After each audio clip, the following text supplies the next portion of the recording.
Mati ikhlas. Ini adalah tanda keikhlasan. Ketika seorang musannif mencantumkan kalimat hauqalah di dalam kitabnya dengan mengakui bahwa terhindarnya kita dari maksiat, bisanya kita melakukan amal-amal saleh itu karena pertolongan Allah. Hadhihi alamatul ikhlas. Ini adalah tanda dari keikhlasan. Kama qala ba'duhum, sebagaimana dikatakan oleh para ulama, sahih amaluka, sahih amalaka bil ikhlas wa sahih ikhlasuka bit tabarriyah. Perbaiki, sahih, perbaiki amalmu dengan ikhlas, dan perbaikilah dan absahkanlah keikhlasanmu dengan mengakui ketidakmampuanmu. Jadi perbaiki setiap amalan yang kita lakukan dengan ikhlas, dan perbaikilah keikhlasanmu dengan mengakui ketidakmampuan menghindari maksiat dan melakukan ketaatan kecuali dengan pertolongan Allah Subhanahu wa taala.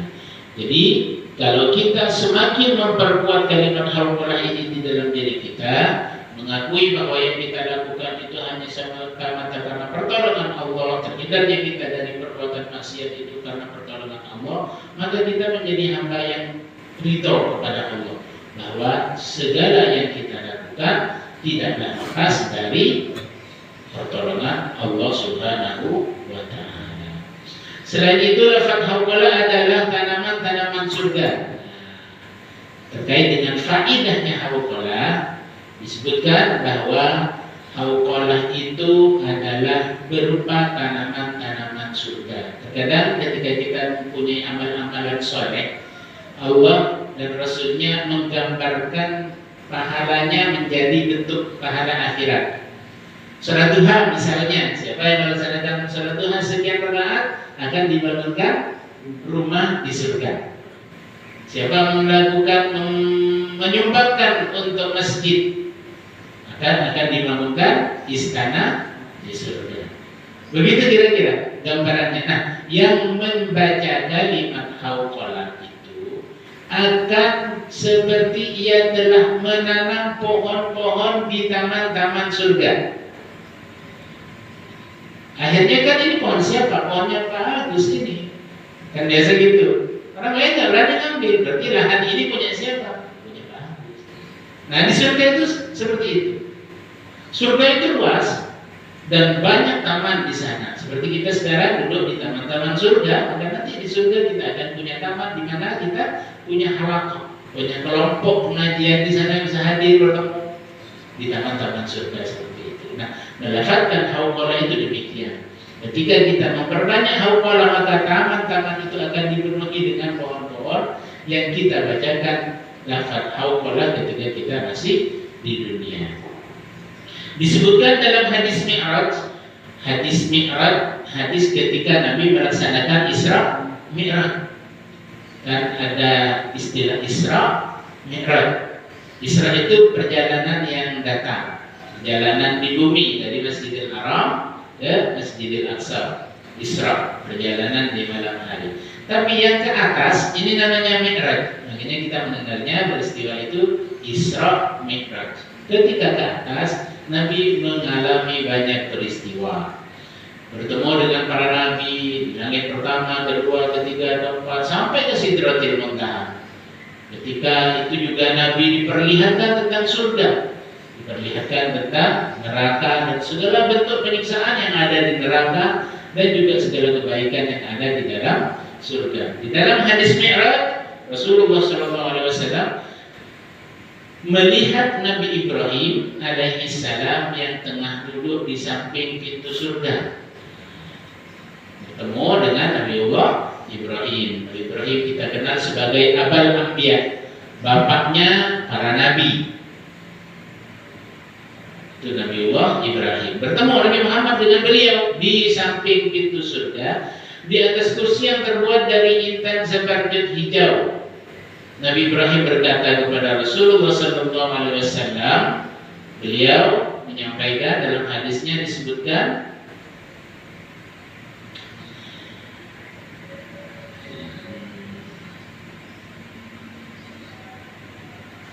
Beliau menyebutkan bahwa perintahkanlah umatmu untuk memperbanyak tanaman-tanaman surga.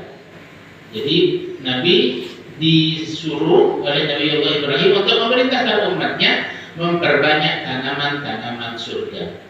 Karena tanah surga sangatlah subur dan luas. Rasulullah bertanya, apa tanaman-tanaman surga itu? Nabi Allah Ibrahim menjawab, tanaman-tanaman surga itu adalah la haula wa la quwwata illa billahil aliyyil azim. Kalau kita memperbanyak membaca Al-Quran, seakan kita telah menanam pohon-pohon di surga, di taman-taman surga, dan kita akan menjadi pemiliknya. Maka insya Allah orang yang istiqomah membaca Al-Quran sudah punya lahan di sana, sudah mempunyai taman yang berisi pohon-pohon di surganya Allah Subhanahu wa Ta'ala. Qala Al-Quryubi berkata dalam kitab Syarah Al-Mi'raj, Faidah ruya an Ibni Abbas radhiyallahu anhuma annahu qala Rasulullah sallallahu alaihi wasallam, man nasya ila walihi bihaqqihi yu'tihi ilaihi salat alaihi dawabul ardi wa nurul bihari ay haytanuha. Diriwayatkan dari Ibnu Abbas radhiyallahu anhu bahwa ia berkata Rasulullah sallallahu alaihi wasallam bersabda, barang siapa yang berjalan menuju orang-orang yang menghutanginya. Ini petunjuk kaifiyah tata cara bagaimana ketika kita punya hutang. Barang siapa yang berjalan menuju orang yang menghutanginya. Ada orang punya hutang, yang menghutangi orang kebayoran misalnya. Dia berjalan mau bayar hutangnya, mau memenuhi kewajibannya untuk membayar hutangnya dengan membawa hak pihak yang menghutanginya. Karena hendak membayar hutang kepadanya, maka binatang-binatang di atas bumi dan ikan-ikan di lautan memintakan rahmat untuknya. Masya Allah, luar biasa ya. Jadi kalau kita punya hutang, kemudian kita mendatangi orang tersebut untuk bayar hutang, maka kita akan didoakan oleh semua makhluk yang ada di bumi dan juga di lautan untuk dimintakan rahmat. Jadi kalau punya hutang pembayaran, berapa langkah kita ke sana? Ya, tapi sekarang harus KTM dulu mungkin ya, transfer. Sekarang pakai lebih canggih lagi, pakai HP. Berarti nggak ada langkah lagi. Makanya kalau bayar hutang bayar cash aja berarti ya, anterin ya. Karena ada pahala di situ. Jadi ada keutamaan bagi orang yang melangkahkan kaki untuk membayar hutang, memenuhi kewajibannya kepada orang yang telah memberikan hutang kepadanya. Maka binatang-binatang di atas bumi dan ikan-ikan di lautan memintakan rahmat untuknya. Dan ditanamkan baginya pohon di surga dengan setiap langkahnya. Ini sama riwayatnya terkait sama seperti keutamaan hauqalah, akan ditanamkan pohon-pohon di taman-taman surga dan diampuni dosa baginya. Dari setiap langkahnya mengampuni dosa. Masya Allah, luar biasa. Karena yang namanya hutang piutang itu mesti akan ditemui oleh kita. Yang dimaksud hutang di sini tentu hutang karena kebutuhan, bukan karena gaya hidup. Sekarang itu Masya Allah luar biasa. Kartu kredit aja punya 10. Yang ini limitnya 5 juta, yang ini 10 juta. Ada yang unlimited nih. Ada enggak ya? Kartu kredit unlimited itu ada ya? Ada ya, Masya Allah. 150 juta. Aduh. Itu gimana bayarnya ya? Masya Allah luar biasa. Kalau seperti itu kayaknya lebih ke gaya hidup mungkin ya. Yang dimaksud hutang di sini tentu karena kebutuhan. Karena ada satu hadis yang menyatakan bahwa memberi hutang itu lebih besar pahalanya daripada bersedekah. Yang dimaksud hutang karena memang kebutuhan. bukan karena gaya hidup. Ada tetangga kita datang, permisi ya Pak, ada enggak 100.000 katanya. Kenapa? Saya belum pada makan nih, anak-anak keluarga belum pada makan, nggak ada beras, nggak ada lauk di rumah, misalnya. Dia menyampaikan seperti itu kan mengorbankan harga dirinya, malu kira-kira ya. Kalau kita bisa sampai seperti itu, dan kita temui orang-orang yang seperti itu, temui. Maka di masa pandemi kemarin banyak orang yang kemudian di PHK gitu, putus dari pekerjaan, nggak ada penghasilan, keadaan-keadaan seperti itu mungkin itu terjadi. Kemudian datang ke seorang tetangga atau kerabat atau kenalannya untuk meminjamkan uang untuk kebutuhan makannya. Maka memberi hutang kepada orang yang seperti itu lebih besar daripada bersedekah dengan nilai yang sama. Misalnya Mas Arifin ini jalan ke sana, ada uang banyak nih dikasih ke orang. Belum tentu orang yang diberikan uang itu 100.000 itu butuh. Sementara orang yang berhutang saat itu sudah ada janji harus bayar misalnya, dia pinjam uang kepada orang tersebut, maka pahalanya itu lebih besar daripada bersedekah. Keutamanya lagi berhutang itu ketika ia sudah sampai jatuh tempo, tapi kemudian yang memberi hutang tidak nagih, ia memilih untuk bersabar misalnya tidak menagih hutangnya, maka ia mendapatkan pahala sedekah. Maka setiap harinya senilai dengan nilai yang dihutangkan. Dihutangkan 100.000, ketunda sehari sama seperti ia telah bersedekah 100.000. Ketunda 2 hari sama di hari berikutnya seperti ia bersedekah 100.000. 100.000, 100. Ketunda 1 bulan ia telah bersedekah senilai 3 juta kepada orang lain. Masya Allah, luar biasa pahala orang memberi hutang dan bersabar untuk tidak menagih kepada orang yang berhutang. Jadi orang yang berniatan untuk segera memenuhi kewajiban hutangnya dan tidak menunda-nundanya, ia mendapatkan keutamaan perjalanannya ketika datang untuk membayar hutangnya, mendapatkan permohonan doa dari semua makhluk di bumi dan di lautan untuk mendapatkan rahmat Allah pada setiap langkahnya. Dibangunkan pohon-pohon di taman-taman surga, sama seperti keutamaan kalimat la haula wala quwwata illa billah. Dan diampuni dosa darinya, masya Allah, menjadi ampunan dosa atas orang yang membayar hutang ketika dia sudah mempunyai uang untuk membayarnya, tidak ada niatan untuk menunda-nundanya. Namun sebaliknya, ketika ada orang yang sudah mampu membayarkan hutangnya, namun dia tidak segera membayarnya, Allah akan menulis dosa untuknya di setiap waktu. Alhamdulillah, ini adalah keutamaan dari hauqalah dan gambaran yang serupa dengan kalimat hauqalah yang ditanamkan pohon-pohon di taman-taman surga itu, diantaranya dengan menyegerakan untuk membayar hutang. Kita tambahkan ya, keistimewaan dari hauqalah kembali adalah wa min hawasiha wa min khawasiha, dan termasuk keistimewaan kalimat hauqalah ma fi fawaidi syiraji adalah seperti yang tertulis dalam kitab Fawaid Asy-Syarji, bahwa Ibnu Abi Dunya berkata dengan sanadnya yang sampai kepada Rasulullah SAW bahwa beliau bersabda, barang siapa yang membaca la haula wala quwwata illa billahil aliyyil azim 100 marrah, 100 kali, lam yusibhu faqrun abadan, maka 100 kali dalam sehari, maka ia tidak akan tertimpa kefakiran selamanya. La haula wala quwwata illa billahil aliyyil azim.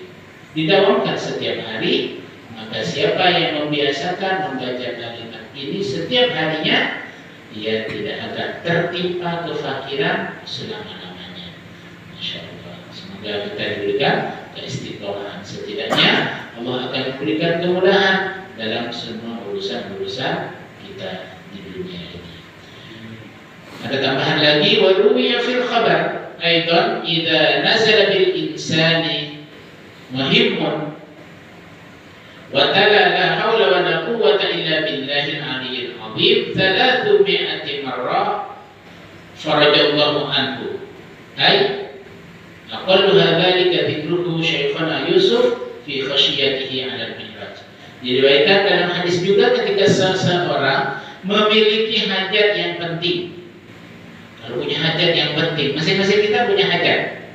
Mungkin terkait dengan pekerjaan, mungkin terkait dengan rencana anak keturunan. Misalnya ada keinginan apa ya, anaknya menjadi betah di pondok, rajin istiqomah dalam hafalan Qur'annya misalnya. Atau punya proyek nih misalnya, punya keinginan ada kerjaan yang ingin selesai dan mendapatkan hasil yang terbaik. Ketika seseorang memiliki hajat yang penting dan ia membaca la haula wa la quwwata illa billahil aliyyil azim sebanyak minimal 300 kali, maka Allah memudahkan hajat itu. Maka Allah akan memudahkan hajatnya tersebut. Ketika diulang, kita kan sudah paham nih arti dari la haula wa la quwwata illa billahil aliyyil azim. Kalau bahasa gampangnya kan kita sering menerjemahkan tidak ada daya dan kekuatan kecuali karena Allah. Kan begitu? Ini diucapkan sehingga tertanam di dalam diri kita bahwa kita ini tidak bisa apa-apa. Semua hanya karena Allah, pasrah kepada Allah. Kita menanggalkan yang namanya akal kepandaian kita. Kita menanggalkan kita punya kekuatan untuk bisa bekerja dengan giat. Udah pasrah aja sama Allah. Dengan mengucapkan kalimat ini ditanamkan kuat di dalam dirinya. La haula wa la quwwata illa billah. Kita ulang-ulang kalimat itu sehingga menjadi keyakinan di dalam diri 300 kali minimal, maka Allah akan memudahkan semua keinginan-keinginan kita. Ini pelajaran juga bagi kita kalau pengen sesuatu, perbanyak-banyak baca la haula wa la quwwata illa billah. Demikian ini disebutkan oleh Syekhana Yusuf dalam kitabnya, dalam hasyiahnya Al-Mi'raj, dalam kitab Al-Mi'raj. Insyaallah semoga kita semua diberikan kemudahan dalam semua urusan-urusan kita, dan salah satu resepnya memperbanyak membaca kalimat hauqala la haula wa la quwwata illa billah. Sebelum dilanjutkan, ada yang perlu kita diskusikan? Silakan. Ya, silakan. Ini membacakan la haula wa la quwwata illa billah itu waktunya bebas ya? Betul. Atau waktunya ada mungkin di sholat, kita sholat subuh atau gimana, waktunya apa bebas atau contoh sholat kan itu 100 ya? Iya. Sholat subuh itu aja 20 atau istilahnya di sehari itu 100 kali. Betul. Apa langsung sekali Ustaz? Baik. Di sini tidak ada taksis, tidak ada kekhususan atau tata cara membacanya harus di pagi hari misalnya, atau di malam hari, atau di siang hari. Artinya bebas. Dalam hadis ini disebutkan membacanya itu di kapan waktu. Biasakan setiap hari itu 100 kali. Dengan keutamaan yang sudah disebutkan. Tidak ada batasan-batasan waktu. Adapun terkait dengan ketika kita punya hajat, kalau biasanya 100 kali, kita perbanyak minimal 300 kali. Ketika kita punya hajat, waktunya bebas. Mungkin kapan? Atau mungkin ketika kita mau ada proyek, mau penandatanganan proyek misalnya dari satu pekerjaan, di jalan kita perbanyak sudah. Jadi tidak ada aturan waktu kapan untuk kita membacanya. Yang penting kita perbanyak ketika menyangkut tentang hajat kita, rencana kita, maka perbanyak la haula wa la quwwata illa billah itu di semua waktu yang kita bisa untuk berzikir kepada Allah. Karena dengan banyak mengulangi kalimat hauqala semakin ada pasrahan di dalam diri kita untuk pasrah kepada Allah, ikhlas dan ridho terkait dengan apa yang telah Allah berikan kepada kita. Insyaallah. Karena yang lebih utama ketika membaca hadis itu dengan wudhu atau dengan tidak berwudhu. Oh iya, baik. Ketika saya dengar perkataan hadis itu, yang enak itu tidak berwudhu dan baca selawat tanpa wudhu lebih enak. Nah, maka dengan itu tidak enak. Karena lebih baik berwudhu atau dengan tidak berwudhu. Karena di dalam Quran itu ada tulah Allah yang mengajar Nabi. Betul. Kan kalau baca Quran itu harus ada wudhu misalnya. Betul. Nah, kalau kita di jalan masih perempuan, padahal apa kita bisa baca di jatuh? Iya, baik. Baik. Terkait dengan zikir, semua zikir itu tidak ada keharusan untuk punya wudhu. Namun tentu punya wudhu adalah satu perbuatan yang utama, karena menjaga kesucian kita, suci dari hadas dan najis itu utama untuk kita lakukan. Maka membiasakan diri untuk terjaga dari hadas, artinya selalu punya wudhu, maka ini menjadi satu hal yang utama. Ada keistimewaan tersendiri lah kira-kira. Tapi tidak mensyaratkan di semua zikir itu harus mempunyai wudhu, kecuali memang membaca ayat Al-Quran dengan mushaf, atau membaca hafalan Al-Quran dengan tujuan qiraah. Kalau tujuannya zikir untuk mengingat, seperti seorang hafidhah yang dalam keadaan haid, gitu. Apa selama haidnya seminggu ya nggak boleh baca Quran? Boleh dalam rangka zikir. Jadi mengingat hafalannya, bukan dalam rangka qiraah. Bukan dalam rangka tilawah, tapi dalam rangka mengingat-ingat hafalannya. Nah, yang kalimat-kalimat thayyibah walaupun itu ada di dalam Al-Quran, masuk dalam kategori zikir tadi, sehingga tidak mewajibkan untuk kita mempunyai wudhu, walaupun dengan wudhu menjadi lebih utama. Jadi ketika kita dalam keadaan berwudhu itu lebih baik dalam semua zikir yang kita bacakan. Kira-kira seperti itu. Ada tambahan di sini yang penting untuk kita fahami. Tanbih. Qala ulama, para ulama menyatakan radhiyallahu anhum, semoga Allah meridai para ulama. I'lam, ketahuilah, annahu la yuthabu dzakirun ala dzikrihi illa idza arafa ma'nahu. Ketahuilah, sesungguhnya seseorang tidak akan diberi pahala atas zikirnya kecuali ketika ia mengetahui makna zikirnya tersebut, walau ijmalan, walaupun secara global. Nah, ini penting untuk kita pahami. Setiap zikir dan kalimat-kalimat thayyibah kita sudah diajarkan tuh. Hauqala artinya tidak ada daya dan kekuatan kecuali Allah, kecuali diberikan oleh Allah Subhanahu. Kita harus paham. Jadi ketika kita mengucapkan zikir, hati kita punya kefahaman, agar kita punya kefahaman bahwa tujuan kita berzikir ini karena kita mau pasrah bahwa semuanya itu karena pertolongan dari Allah. Bismillah, Bismillahirrahmanirrahim misalnya, dengan nama Allah yang Maha Pengasih lagi Maha Penyayang. Kita berzikir Bismillahirrahmanirrahim, Bismillahirrahmanirrahim. Terus la ilaha illallah, tidak ada Tuhan selain Allah. Ini arti secara ijma, secara global. Kalau perinciannya, awalnya kan kita sudah bahas tuh. Perinciannya itu seperti itu. Detail arti atau maknanya itu seperti ini. Dalam tafsir yang disampaikan Nabi bersama malaikat Jibril tadi itu.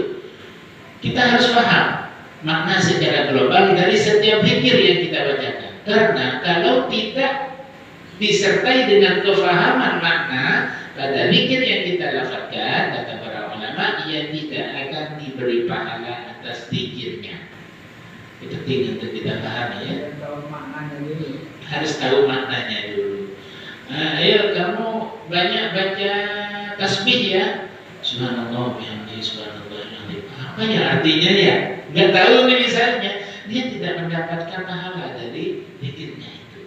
Jadi harus tahu subhanallah bihamdihi, maha suci Allah, subhanallahil azim, maha suci Allah yang maha agung misalnya. Jadi harus tahu makna agar mendapatkan pahala dari apa yang kita baca dari setiap zikir. Jadi ketahuilah ya, ilmunya di situ berarti. ilmunya di situ. Makanya perlunya kita ngaji dan memahami setiap arti dari zikir itu menjadi penting karena ada pahala dari setiap yang kita ucapkan. Jadi disebutkan di sini la yuthabu dzakirun ala dzikrihi illa idza arafa maknahu walau ijmalan walaupun secara global. Bikhilafil Quran, berbeda dengan Al-Quran. Dilanjutkan di sini bikhilafil Quran fayuthabu qari'uhu mutlaqan, maka Allah memberikan pahala kepadanya, dia akan diberikan pahala secara mutlak. Kalau Quran mau paham mau nggak paham tetap dapat pahala. Pahalanya setiap hurufnya itu menjadi pahala bagi orang yang membaca Al-Quran. Sampai sekarang tidak semua manusia di muka bumi itu paham semua arti Al-Quran. Ketika menerjemahkan, menjelaskan kalimat-kalimat muqatta'ah yang ada di awal-awal surat Alif Lam Mim Ain Sin Qaf Kaf Ha Ya Ain Shad, itu para ulama mengatakan bahwa tidak bisa menjelaskan makna dari ini. Wallahu a'lam bimuradihi, Allah yang lebih tahu tentang apa maksud dari kalimat-kalimat muqatta'ah itu. Karena secara kebahasaan memang sulit untuk diterjemahkan, memang tidak ada arti dari setiap itu. Tapi dalam setiap hurufnya mendatangkan pahala.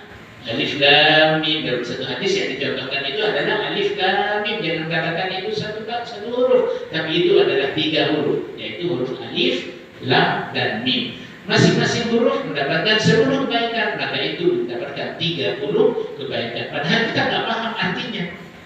Jadi Al-Quran, baca Al-Quran, mau paham arti, mau tidak paham arti, semua orang akan mendapatkan pahala kebaikan atas setiap huruf yang dibaca dari ayat-ayat Al-Quran. Tapi berbeda dengan zikir. Kalau zikir kita harus mengetahui artinya, walaupun ijmalan, walaupun secara global. Sementara Al-Quran tidak perlu, bukan tidak perlu maksudnya ya, tidak harus paham arti baru dapat pahalanya. Tapi orang yang tidak paham artinya pun akan tetap mendapatkan pahala mutlaqan, secara mutlak. Baik ia mengetahui maknanya ataupun tidak. Demikian ini disebutkan oleh Imam Al-Qalyubi.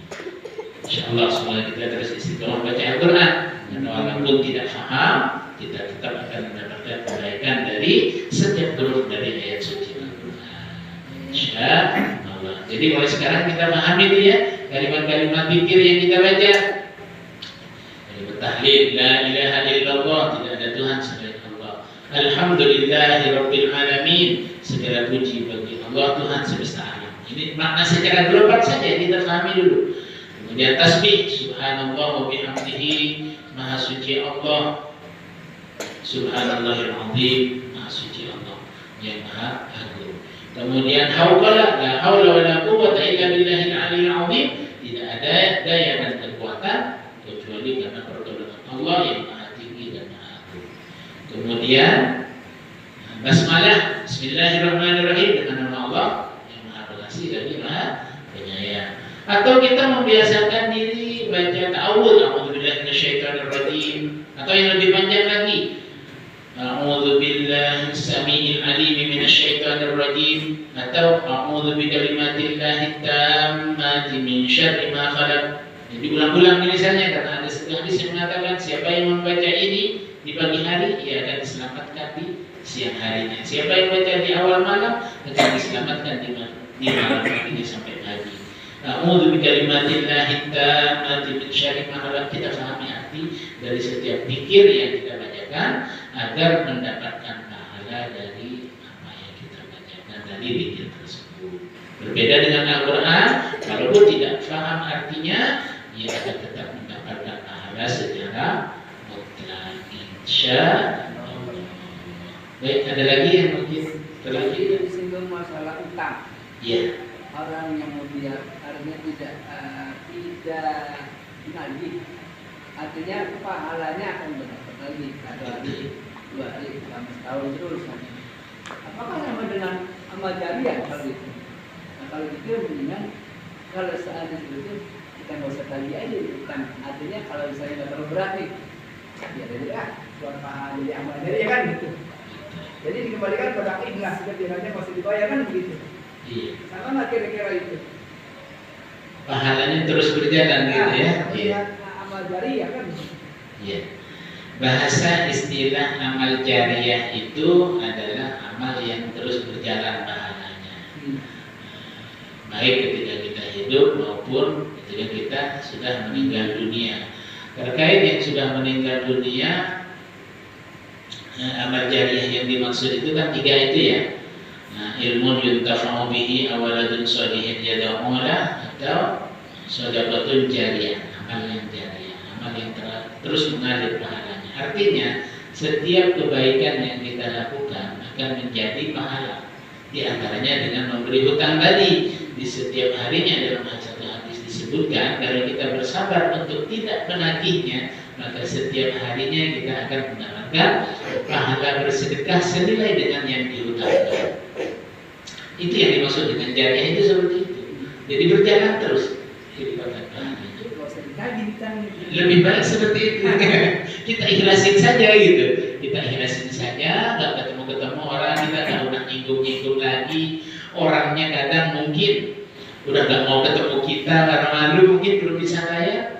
Atau ketemu kita tapi dia lupa, misalnya kita nggak berusaha untuk mengingatkannya, misalnya, itu menjadi pahala yang terus mengalir, yang terus bertambah nilainya pada setiap hari-hari kita dengan pahala sedekah seperti senilai dengan apa yang sudah kita berikan hutang kepadanya. Insyaallah luar biasa, banyakin hutangnya aja. Nah, tapi kan ya itu tadi syaratnya, hutang bukan untuk gaya hidup. Ada orang yang untuk gaya hidup, kalau ya contohnya tadi dengan kartu kredit, orang dengan segala macam, kelihatan ini bukan karena kebutuhan, karena keinginan. Yang namanya keinginan kan nggak bisa dibendung ya. Selama masih bisa digesek jalan terus, namanya juga pengen gitu.